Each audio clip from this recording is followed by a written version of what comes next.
Hey guys, what's going on? Epic Tired T here at you with another cool guide. I mean, it's not really a guide since there's no specific topic, but I've come across a lot of like little tips, either from my comment section, you know, personal experience, or just friends giving me advice for the game. And none of these really warrant a whole video, so I decided to compact a bunch of them, and we're gonna go over them today. A lot of these may seem obvious to the less new players, so I'll keep some of these tips pretty short, not really go into more detail about them. Sorry for the 30-second intro.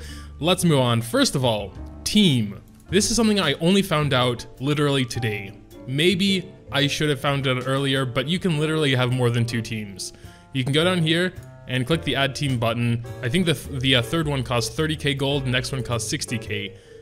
I don't know how I didn't know about that, probably because I never actually go to the actual team section. I usually just go to heroes when I want to check out my heroes. And there's also not that option when you're already like starting an adventure. So that's pretty cool. I think 3 teams are probably enough though. 1 team for my main PvE and the dude I'm currently raising, 1 team for PvP, and 1 team for like hard PvE where I need like an actually good team. So one of the things that should be obvious, but I think can be easily overlooked as well, is the fact that if you regret putting in something or you spent your Orbises by mistake, you can in fact reset and get your Orbis back. It is very expensive, 300,000 for getting 2 back, so it's definitely better to know what you want to upgrade before you upgrade it, but at least there is that option because these are a very limited currency. We can also talk about combat, a few combat tips. So as far as formation goes, in most cases you want your tankiest up front. In this case, since we need to have a mage and I don't really care if my Mercedes dies, I'm putting her up in front because I don't care if she dies and then I'll get the supporter anyway. But generally, if you want them all to survive, you would like rather have Destina there because she is the tankiest out of these 4. I haven't noticed whether or not the back gets attacked less than the middle, so I can't really say anything on that, but it is for sure that the front gets attacked the most. If you're not autoing, however, you could just swap out Mercedes straight away before she dies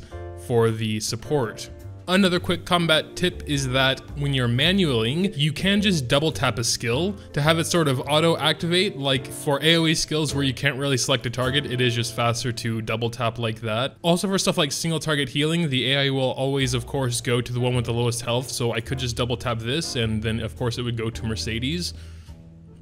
I found myself doing that a lot while manualing just because it's slightly more convenient. I know I sound like the most incredibly lazy person in the world. When you're going through lots of stages, I guess it's more about just the convenience rather than like the time saving factor, because you're maybe saving like a quarter of a second, you know? And the last combat tip I have for you is if you find yourself misclicking, like say you want to hit this back rat here and you accidentally hit this front one, what you should do instead is hit the number above their head,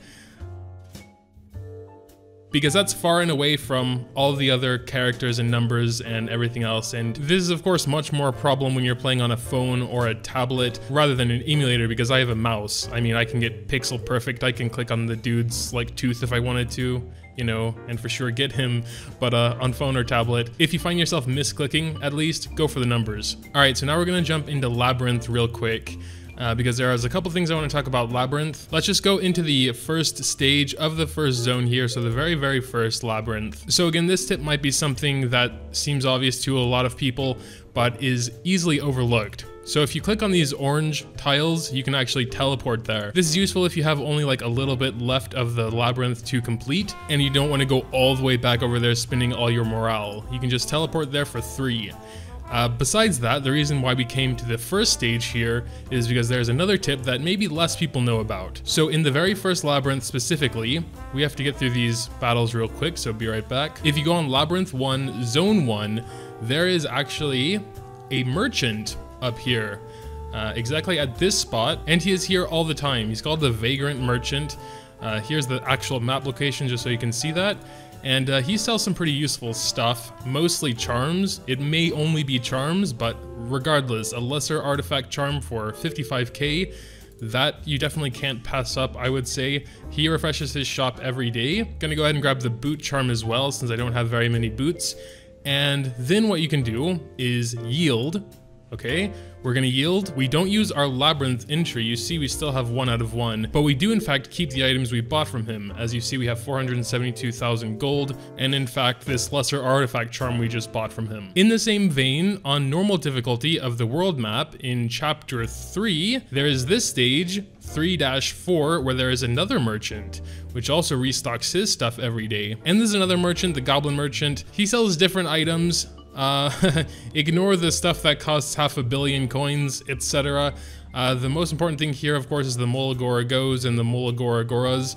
These are pretty mid to late game items, I would say. I need one of these for my Sez, but I only have like 3 or 4 of those currently, so I'm saving up for that. So yeah, that's pretty neat. Also, in the same vein, you can just yield if you don't want to use those like 2 stamina or whatever.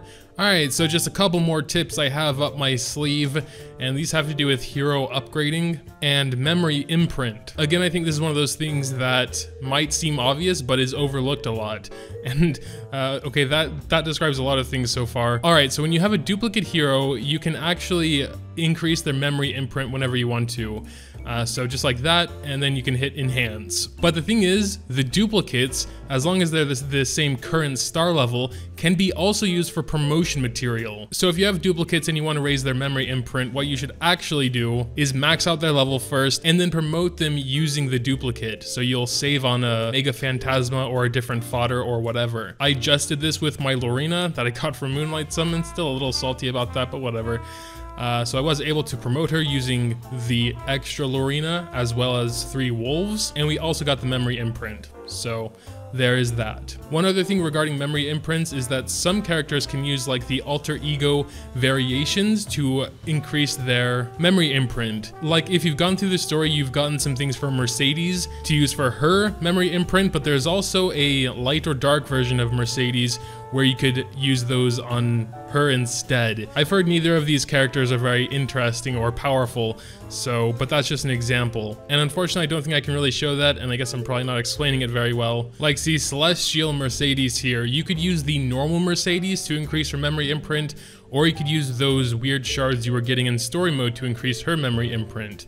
And I believe it's the same with all light and dark variations, like Arbiter Vildred could have his memory imprint upgraded with the normal Vildred. But yeah, I guess that's pretty much it. You know, with games like this, there are potentially hundreds of other tips out there, but these are the few that I've been sort of collecting over the last day or so. So hopefully there's at least one in there you didn't know about or didn't consider or something. If so, awesome. If you know of any extra tips, maybe even more awesome ones, make sure to leave a comment down below. Leaving a like if you happen to enjoy is always greatly appreciated as well. Thanks, as always, for watching, and until next time.